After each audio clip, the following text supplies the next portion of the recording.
The World Bank's response to the worst catastrophe in the Western Hemisphere history, the Haiti earthquake of January 12th, has been swift, effective, and focused on immediately improving the lot of those affected, while contributing to build the foundations for a long-term recovery.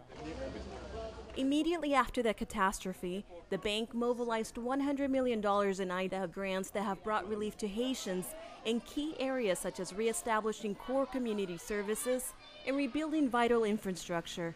Projects included rebuilding the state's capacity to operate, clearing the city's drainage canals to avoid flooding, feeding school children, providing solar energy to displaced Haitians, assessing housing damage, and rebuilding crucial roads and bridges for the delivery of aid. We are starting to see some results, and this was very important because the emergency now is in a second phase with the coming of the rainy season and soon the hurricane season, and it's very important that the Haitian population see some results, and also that the country be prepared for these new challenges.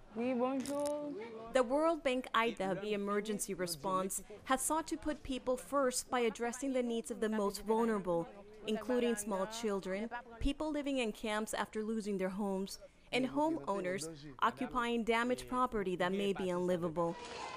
More than 210,000 children are receiving daily nutritious meals as a part of the bank's commitment to Haiti's recovery, while many of their parents can now feel at ease that their homes are safe to live in, thanks to a bank's initiative to assess door-to-door safety conditions after the earthquake.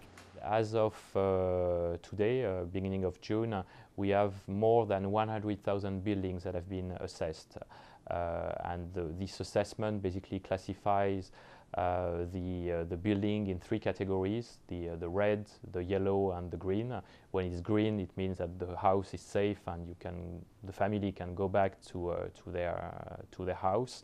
When it's yellow, it means that it needs to be repaired, and when it's red, it needs to be destroyed. So it's a very simple color code, but it's really essential because it allows people to go back to their home.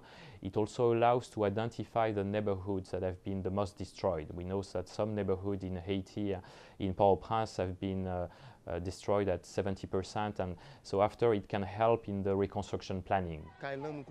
Many of these initiatives rely on the strength of community-driven projects that have been providing Haitians with opportunities to weather the aftermath of the catastrophe through cash for work programs and funding for community business rehabilitation. Since March, over 40 such initiatives have been implemented, directly benefiting 5,000 Haitians in Port-au-Prince's poorest areas, such as Solino, Cité-Soleil, Mardisant, Belair, and Delmatrandu. As the emergency response fades out and shifts gears into a sustained long-term effort towards Haiti's recovery, our momentum and commitment need sustenance.